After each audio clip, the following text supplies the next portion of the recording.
All right. Welcome to today's webinar, everyone. We're happy that you're here. I want to start things off again by saying thank you, and we appreciate you spending some of your time with us today. My name is Joe Hallman. I'm a products marketing manager here at AlgoSec, and today I'm joined by Gal Yosef and Adolfo Lopez. Hey guys, these are two key members of our sales engineer organization here at AlgoSec. If you do have questions during the webinar, you can just submit those in the chat and we will take those and follow up by email directly after the webinar. So let's get started. So governing hybrid enterprises is the topic for today. And we're going to be walking through some of the highlights of our latest report and talk about what it takes to govern hybrid environments.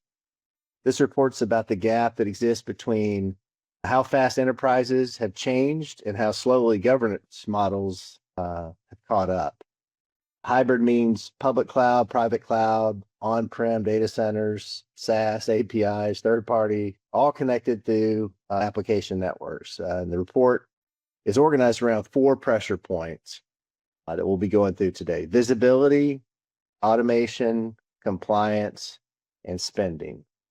So Gal, when you look at that title slide there, what problems or what are the problems that you think this deck's going to try to solve? Yeah, I think you touched the top of it, right? You touched the core aspect of the visibility, the automation, the compliance side of things, and then spending. And I think we're going to dive into each one of them and spend some time and explain what do we see out there in our field, in our space. Adolfo also has vast experience working with many and large customers, and we're going to share some of our own story in terms of see that takes place in the world. Good. Let's jump into it. So in real simple terms, just the introduction, this slide is talking about how regulated enterprises did not just wake up one morning and choose to have a perfectly designed hybrid architecture.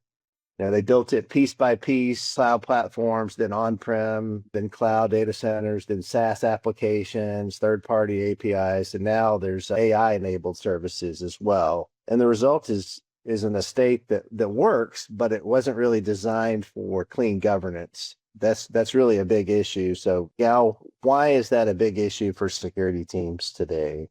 It brings a complexity of challenge to have. First, you need to have the visibility to it.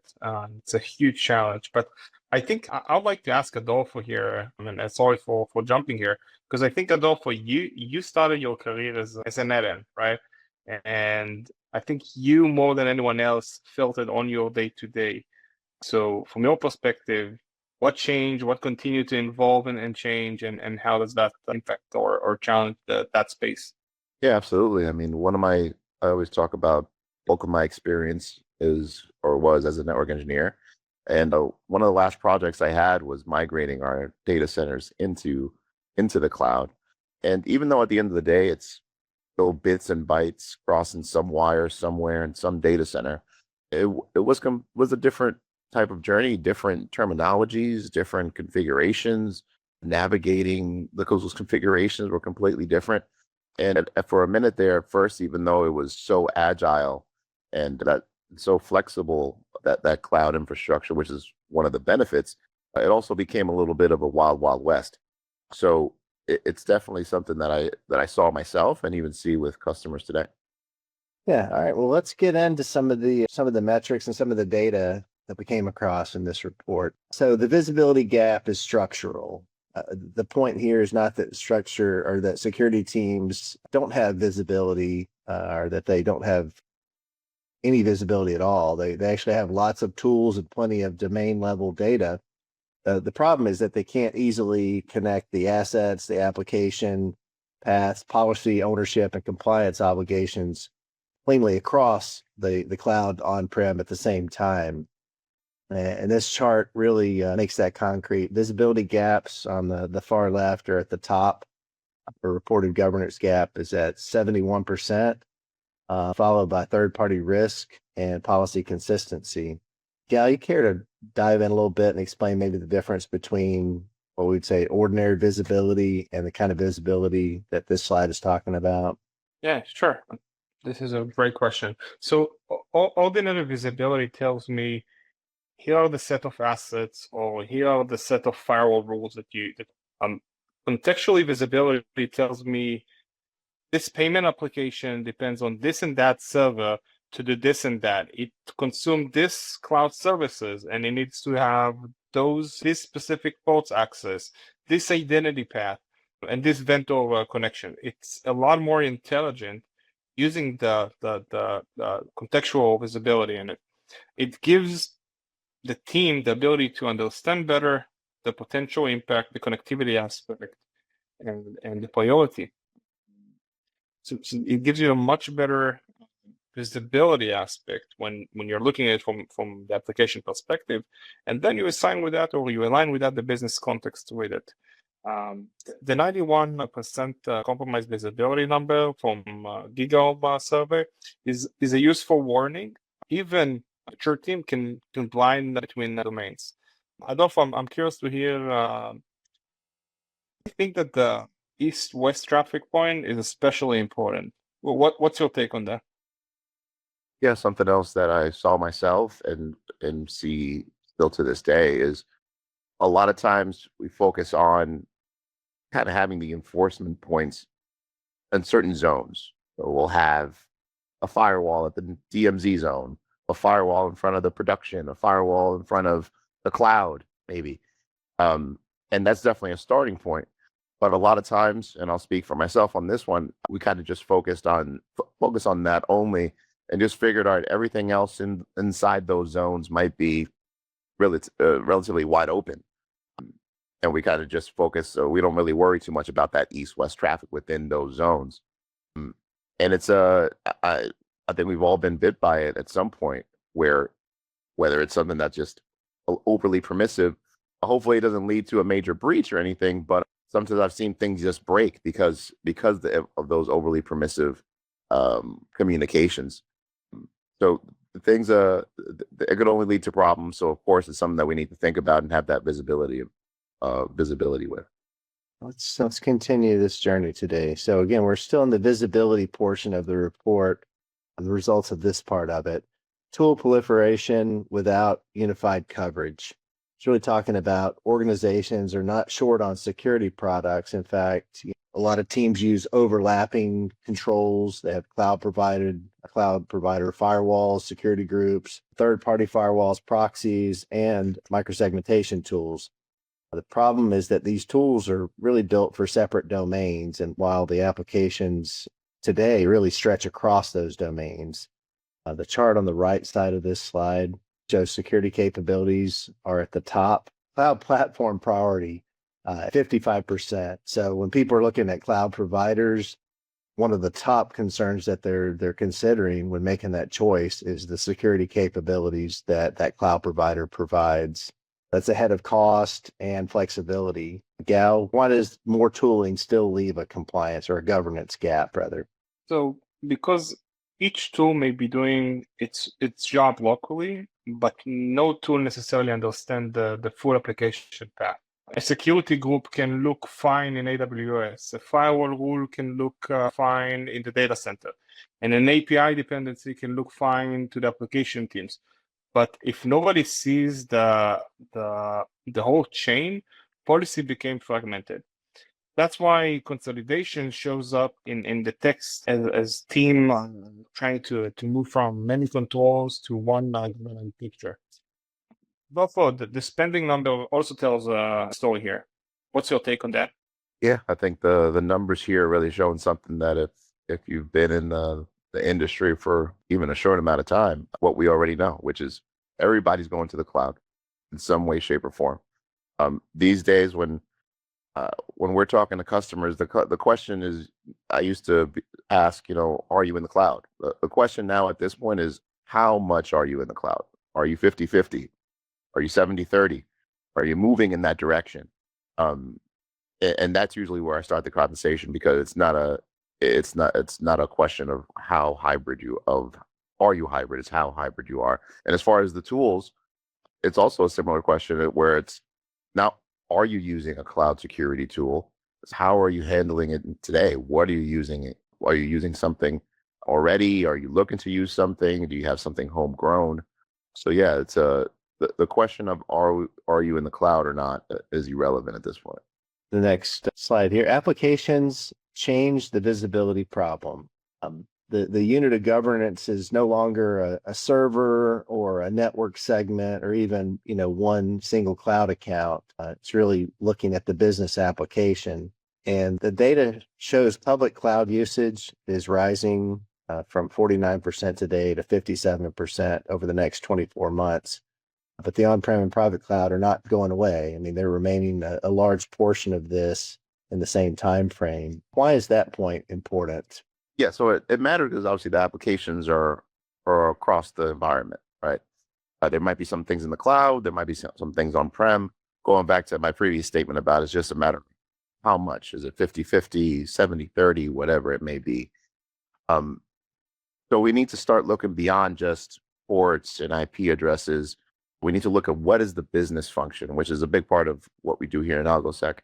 Looking at what's the business function, what's the application, instead of just looking at, rules one by one. And just like the slide says, maintaining that kind of also helps maintain consistent policies, right? So we know that these policies are supporting these applications, or these new policies, or this new application is going to require these new policies. Overall, looking at it from that high level, especially in this hybrid world now, is only becoming more and more important.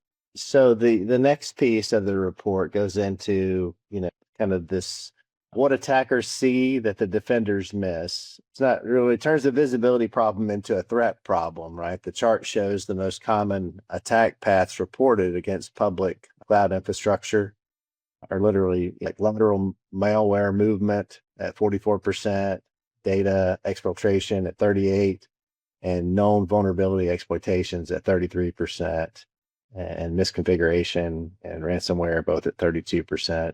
Gal, I mean, if you look at these numbers connected to, I guess, why are those numbers connected to hybrid governance? If you look at the slide that's up now. So because each of those attacks depends on defender missing relationship, lateral movement depends on path that look harmless in isolation. The data depends on teams not seeing how data can move across environments. Misconfiguration depends on small gaps between intended policy and actual implementation. The slide is saying attackers do not care how organization chat is divided, right? They don't care if the roles of responsibility of one team is in that one and the other is in another.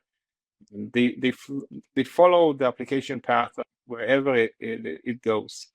Adolfo, the incident example makes the point even sharper, right? Yeah, for sure, especially in healthcare, which I think is one of the examples here. And I used to work with quite a few large healthcare organizations in the past as well. They, I would always kind of, when I was in NetEng, I would always talk about no matter what, we're not saving lives, right? If somebody can't connect to something, it's usually not the end of the world. It might cost the company money, but that's another story. But when it comes to healthcare, if something goes wrong and a nurse can't log into her station or his station, or somebody can't open the cabinet that has all the pharmaceuticals, lives could potentially really be at stake. So I think what we're talking about here is in this slide is just the impact and how important having that visibility from the data center all the way down to the nitty gritty and the local endpoints to make sure that we have the coverage we need and the protection we need. So true. I think the next slide, we jump into a little bit more about compliance, which just certainly ties into the healthcare example you gave there. If you look at this slide title here, compliance has become a continuous operational requirement. Old compliance models compared to the new ones, old models were built around kind of documented policies. There's an annual or quarterly review, internal systems, and scheduled audits. You think about the latest requirements from DORA and NIS2 models, they're asking for a demonstrated control, a more continuous review, and internal plus third party scope, board level accountability, even event driven evidence. So it's a lot more complicated. And Gal, what changes in day-to-day operations when compliance is continuous? We're talking about, what happens? Yeah, I think that's a great question. I think that the biggest change is that compliance cannot be treated as a reporting exercise at the end of the quarter, right? Every cloud deployment, infrastructure as a code update, container change, API integration, and vendor modification can become a compliance event. If the evidence is not captured when the change happens, it is very hard to reconstruct later.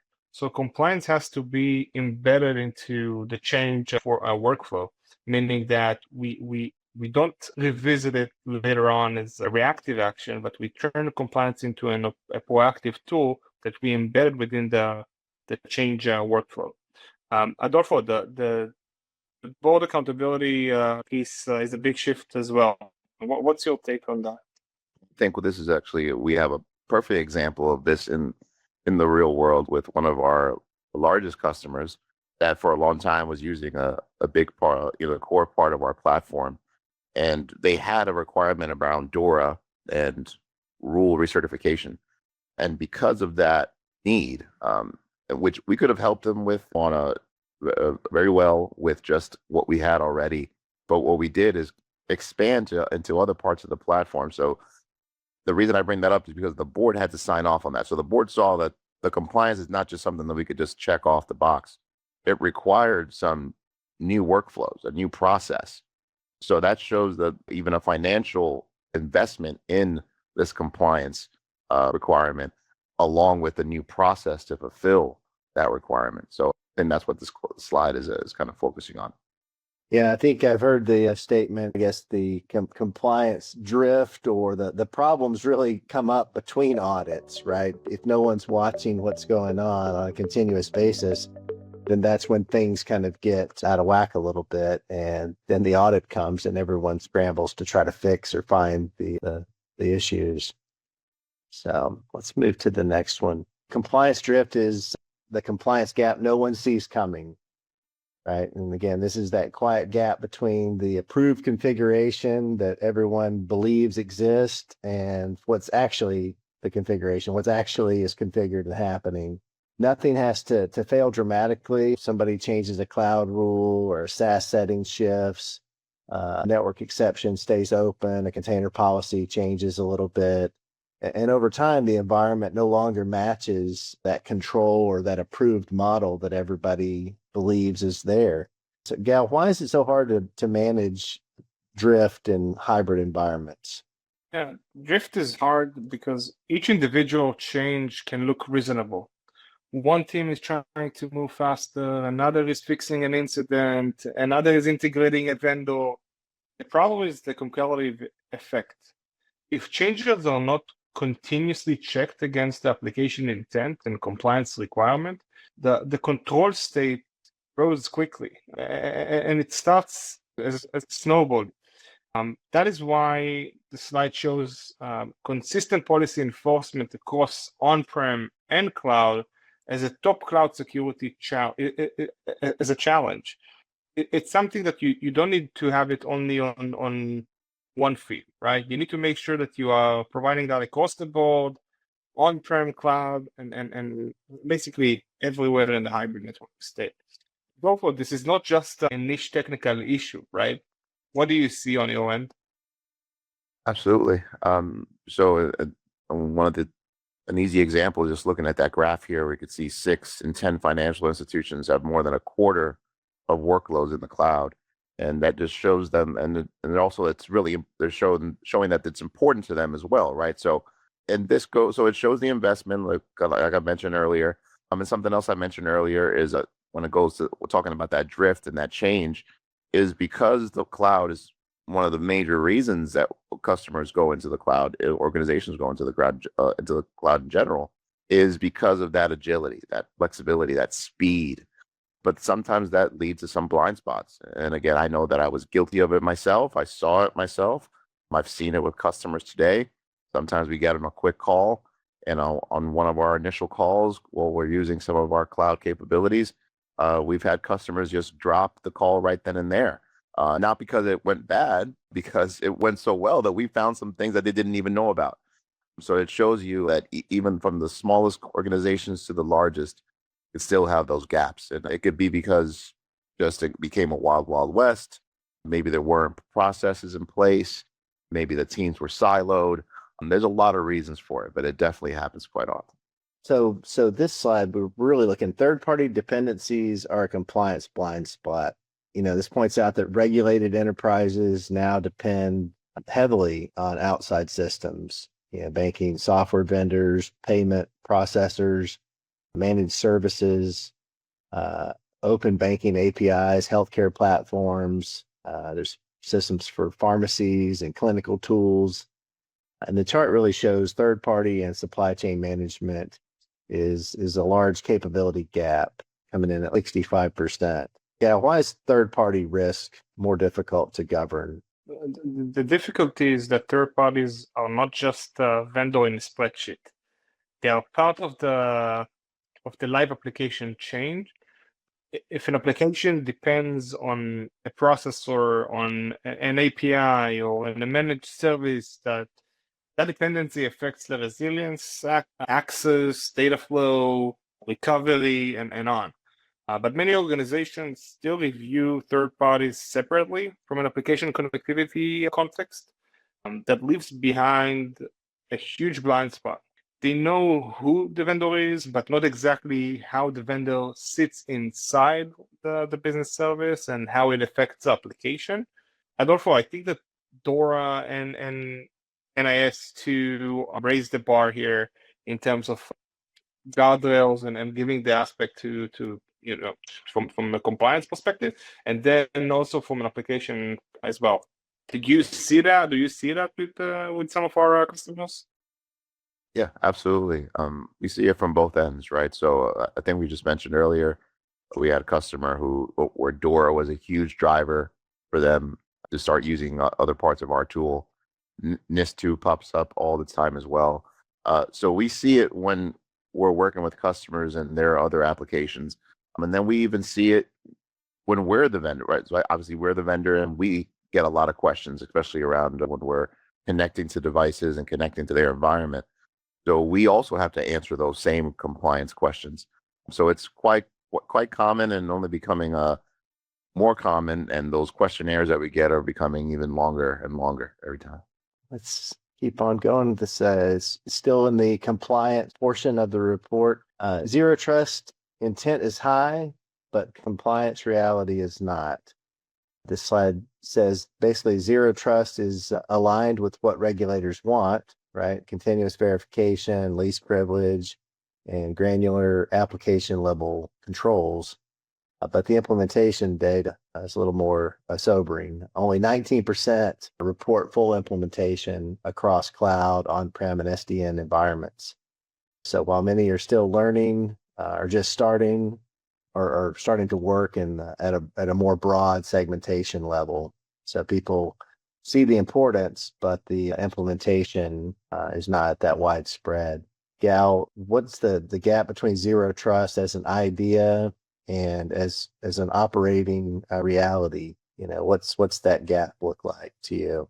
So I think that the idea is very simple. Verify continuously and give only access that is actually needed. The challenge is that the operating reality is hardening because access paths are spread across the cloud, network, identity, and applications. So we have a couple of layers teams involved. If you still have installed firewall rules, overly permissive security groups, emergency expectation, or large flat segments, then zero trust is more of an aspiration than a control system. The slide is really asking whether organization can prove that zero trust at application connectivity level. Adolfo, any thoughts here? A lot of thoughts on zero trust, like many people do. And I've been hearing it since the minute I laid my fingers on a keyboard configuring a switch or configuring a firewall. Something that we've all been striving for a long time. And there's a lot of ways to handle it, a lot of ways to do it. Some organizations have done it better than others. But when it goes back to the compliance idea of it, is we could tell everybody in the organization that we have zero trust, but we need to show it. Right? We need to show that we have those things in place. And that is where we could tie it back to things like the application mapping, for example. So absolutely, zero trust is still, I still hear it as often as I did 10 years ago. And I think it's changed for the better, but we still need to make sure we have those things in place and those artifacts to really. I think it also brings up a question on what exactly we want to bring and provide the zero trust, right? There are certain areas that we can allow it more, and certain areas that we need to have more restriction, more control on. So there is a balance between the two. Yeah, I think that the other message here is that it hasn't failed. It's that the zero trust needs visibility. You need to have good policy hygiene and some automation underneath so that it becomes auditable. And then you can see what applications are mapped to what policies and really how it's enforced and provide that evidence easily. So let's continue down this journey. We're going to move into the automation piece of the report now. And so, as the title says, automation is a governance tool, not an efficiency tool. So this slide is trying to change how people think about automation, right? If automation is only used to move faster or cut tickets, it can actually make the risk worse. So moving faster doesn't necessarily make things better sometimes. But when automation validates policy or enforces approved changes and keeps evidence current, it really becomes a governance control. Yeah, what makes automation valuable in this context? So the value here is consistency at scale. Human workflows cannot keep up with the cloud-native delivery, multi-environment networking, and continuous third-party integration. I think that the IBM data here on the slide is important. That extensive AI and security automation saves the organization an average of 2.2 million on each breach, and help contain the breaches 108 days faster. So that's remarkable. That is not just efficiency, that is risk reduction as well, and how to do it at scale. I don't know, the maturity chart shows the market is still uneven in this area. What's your take on that? We talk about automation a lot here at AlgoSec, and we have the same type of idea about the maturity, right? It's a journey. You're not going to go from 0 to 100 right away. And when I'm talking to customers, I say something similar, where it's not all or nothing, right? When we're talking about automation, the first thing that we're thinking is just clicking a button and everything's just going through its process. But in that workflow, there's multiple parts of that process. There's multiple stages. So you don't have to just start with what we call zero touch. Maybe you start with some intervention, some parts are manual, some things are automated. I mentioned a lot about compliance. That approval process is a big part, one of the first parts that we usually tackle with automation, right? Where we can automatically approve changes that maybe are non-compliant, or maybe approve changes that are compliant, and maybe reject changes that are not compliant. So that's a big part of that automation process, but still just one part of that overall journey. Yeah, just one more comment there. I think one of the key things that we're able to do with many of our customers is also to try to identify within the workflow where the bottleneck is, and then how we can automate that bottleneck to reduce the pressure and reduce the load.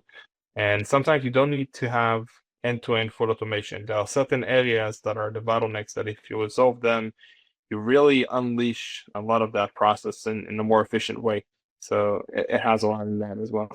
Yeah, I agree. I think you can automate some of the inspection of the changes, mapping out what needs to change, where it works, where it doesn't. There's a lot of layers, like you said, Adolfo, that people can start off small with us and grow over time.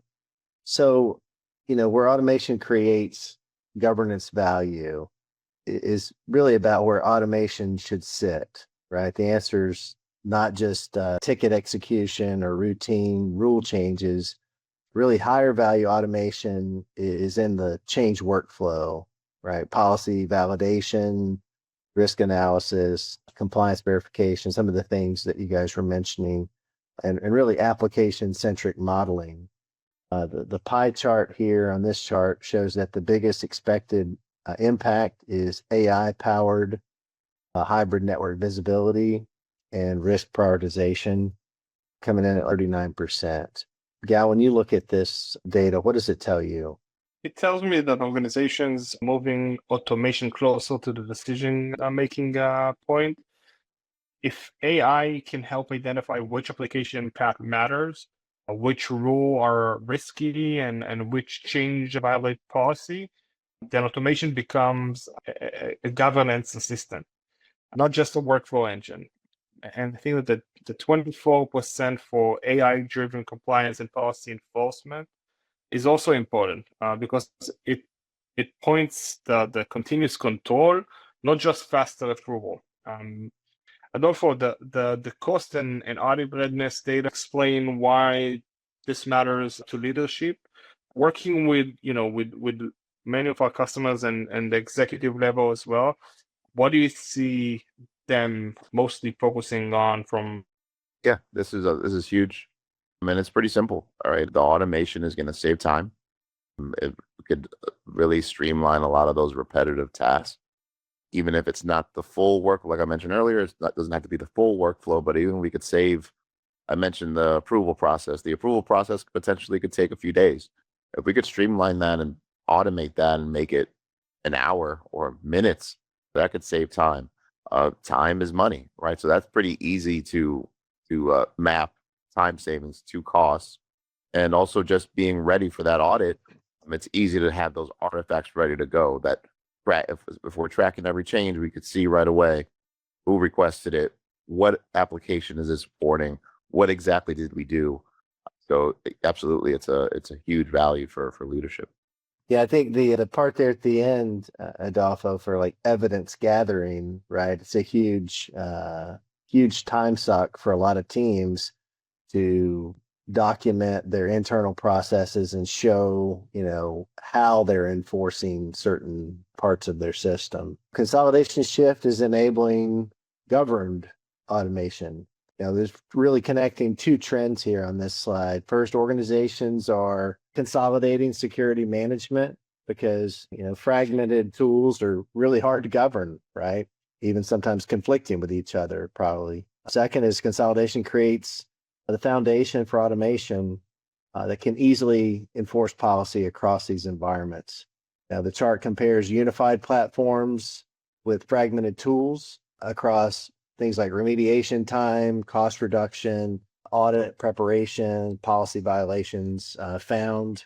When you look at consolidation, why is it so important before automation? Why is consolidation so important before automation? So because automation needs a reliable source of truth, the cloud team, network team, security team, and the compliance team all work in different systems. Automated changes may only solve part of the problem.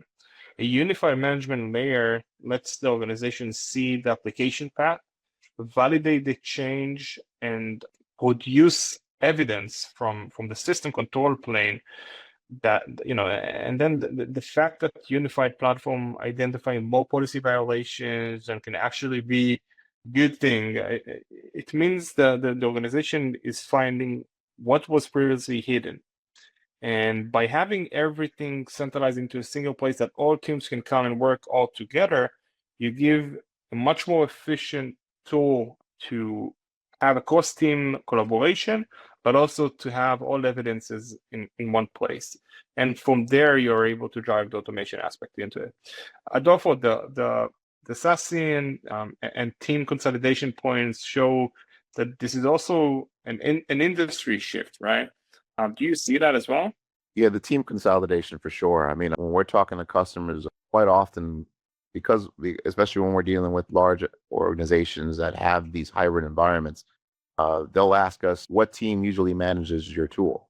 And in reality, especially these days, it's a mix, right? Because there's a lot of different aspects that we need to manage. We have compliance, we have cloud, we have on-prem, we have the workflow. So for example, in the automation workflow, each stage usually has a completely different team, right? It might be a mix of NetEng doing one thing, security team doing approvals, another team doing implementation. So there's a lot of different parts of the workflow and a lot of different teams that can be assigned to those different pieces. Yeah, I think if you look at the chart here, some of the kind of key takeaway, having a unified platform versus, using fragmented tools, it is the audit preparation time is lower, cost reduction is there when you really consolidate or have a unified platform. And your mean time to remediation for violations is much lower. So there are definitely some real tangible benefits from moving away from fragmented tools and truly trying to consolidate. Where automation programs still fail, when automation can fail when it's implemented inside isolated workflows, cloud provisioning here, firewall rule changes over there, ticket handling somewhere else. If those automations are not connected to a shared governance model, speed can actually make misconfiguration audit gaps worse. So you can really mess up things faster, right? So that's not a good thing, right? So Gal, what's the risk of partial automation? So the risk is just if you understand really where you have the partial automation, what are the effects of it.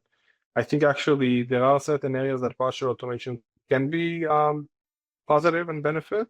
It's just a matter of how well you're able to identify the workflow associated with that and make sure that everything is in the right place within that. And when you're using a single platform to do that, then you have the visibility or across the board that you can allow in certain areas the partial automation. Adolfo, any thoughts here? Yeah, and something I think we touched on earlier, where automation might be people might think let's just push everything along as quickly as possible. But if we do that, then we're just not really helping. We're probably creating more of a mess, which is kind of what we're getting at here. So having that automation and having that right process along on every step of the way is really important. Yeah, I guess in regulated environments, if you're just moving fast without validation, it doesn't really reduce risk. It actually said it makes it worse. It accelerates the problems. And as you guys can see from the chart here, the breach cost, it's higher when you've got a lack or fewer automation tools in place to kind of help speed things along from identifying and understanding where the risks are. Moving on to the final part of this report, we're looking at spending. So the market's growing faster than governance. If you look at moving from operations to spending, public cloud and user spending rises from 410 billion back a few years ago to 723 billion just this past year. And the hybrid cloud market is projected to continue growing strongly over the next 10 years or so, up to 2034. The key point here is not that spending is just increasing, it's that the environments are expanding faster than the governance capabilities, right? Which is what we've been talking about. Gal, what should the audience take away from this chart here? I think that the key take here is that, at the moment the technology is running a bit faster than the governance capabilities, or it's not the governance, it's the organization capabilities to catch up with those changes. And it brings a challenge to ensure that you have the governance in those spaces. Now, each organization has its own unique footprint and the ability and the need to adapt and continuously improve the governance across that. That's where tools as ours really come and take place, where you have across the board the data collection and ability to observe all of those different aspects and different tools, new cloud services, platform integration, and on into a single place. I don't know if spending alone does not close the gap, but I think that there is a need to really implement the governance across the board here. Absolutely. I mean, we see this a lot, and this is beyond just our industry, right? I mean, if I'm trying to fix something in my condo here, and I could buy all the top-notch tools in the industry, but if I don't know how to use them or I don't use them at all, they're not going to be much help. So we definitely see that sometimes where certain tools become shelfware, for lack of a better term. And honestly, tools like ours, do try to kind of complement any other tools that you might already have to make the best use out of it. So regulated industries are increasing security spend, and direct response to incidents. So this slide's about why security budgets are moving from planned modernization into really incident-driven necessity. The table shows healthcare organizations increased IT and cybersecurity spends after Change Healthcare. 75% increased IT spending, 70% were directly affected, 60% increased cybersecurity spending as a direct response, and ransomware reporting rose sharply. Gal, what does this say about the way that boards are thinking about security now? What's changed? So it says security is becoming an operational continuity issue, and I think it's more. Conversation is no longer just are we modernizing. It is, can we keep the business running when the hybrid environment is stressed? And each in his own area, right? Like financial institution will have their own needs. The healthcare institution has their own clear medical needs on it. But what happened when those hybrid environment are under stress, right? Adolfo, that is why incident response is driving a massive investment as well. Yeah, unfortunately, sometimes, and again, something that goes beyond just our industry, we usually don't do something until something happens, right? Until something breaks. In the past, when I spoke about my migration project of migrating things into the cloud, we were in one cloud provider, and I remember there was a huge outage, and the next day we were talking about another provider, right, as a backup, or so. And so that happens all the time. But we unfortunately we kind of have it on our minds, but until we actually see it happen and see the consequences, we don't start actually driving that investment. Yeah, I think for financial institutions, if you look at the attack surface is getting bigger, there's lots of regulatory pressure and this complexity across all these different endpoints or components. It's really pushing the cybersecurity spend above the normal amount. So we'll hopefully continue to make the investment not based on things breaking and problems popping up, but for planning for the future. So where security budgets are actually going, which leads into this. This slide talks about security spending, and it's really concentrated around consolidation, visibility, and no big surprise here, AI assisted governance rather than scattered point solutions. Pie chart shows risk reduction as a top driver at 29%, then followed closely by performance and scalability at 25%, integration capabilities at 18%, and regulatory compliance and lower cost with 14% each. Gal, what does this tell us about buying behavior when you look at this? So I think that the behavior we see here clearly is that buyers are trying to solve operating pain, not just to buy more features. Risk reduction is first because leader wants fewer unknowns. Performance and scalability matters because the environment is growing. Integration matters because disconnected tools create governance problem in the first place. So it's very clear that the budget is moving towards platform that can connect security, network, cloud, and compliance workflow under a single umbrella. Adolfo, I think that the market examples reinforces that, right?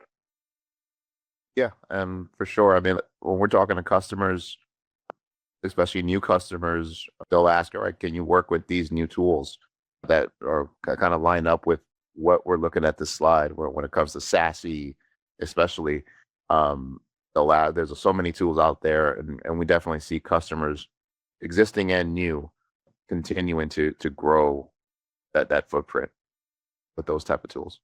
So the cost of underinvestment is now quantified. This brings the argument back to money. IBM's breach cost data, that everyone references, shows a global average of a little over $4.5 million, with healthcare at 9.77 million, and financial services just over 6 million.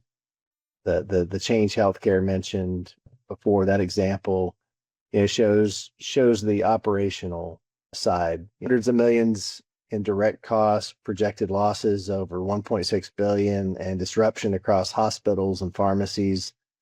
What makes this slide different than a normal security risk slide?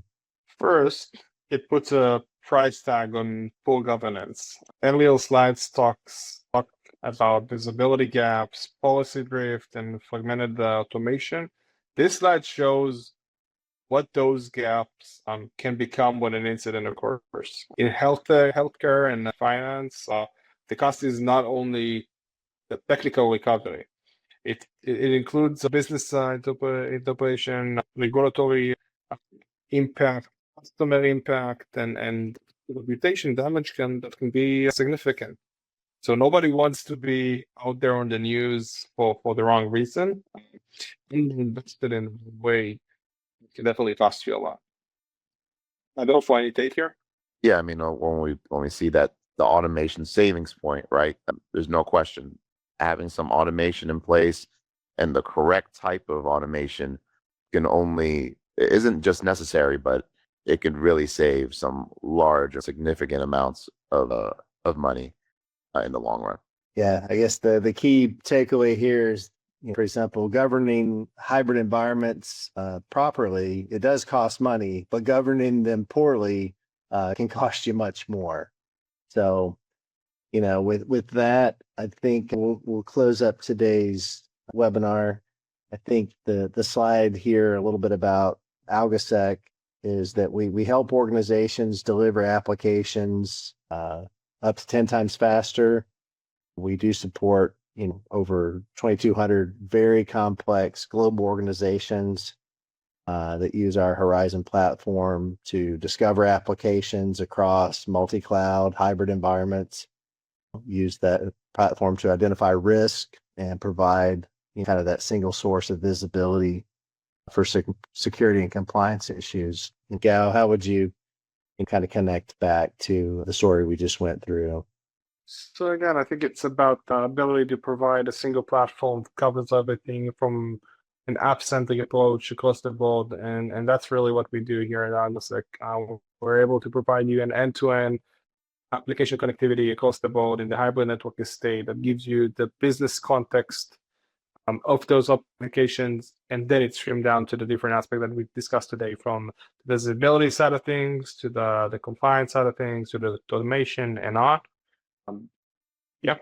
So I think that really address what we see out there in the market, what our customers are driving, and also what we are providing, what is the core value proposition that AlgoSec is able to offer to our customers. I guess as just a final note, when the webinar closes, there will be a pop-up on the screen that basically asks if you want to schedule time to meet with somebody from AlgoSec. If you just click on that, we'll schedule some time and reach out and set up a time that works for you to talk more about any part of the report that you want to discuss, or if you want to talk and learn more about our applications and our platform, then we can talk more about that. So with that, I appreciate everybody's time today. Thanks for joining us. Adolfo and Gal, very much appreciate you guys' expertise and time. And with that, we'll close things out. So everybody have a good rest of your day. All right. Thanks. Thanks, everybody. Thank you.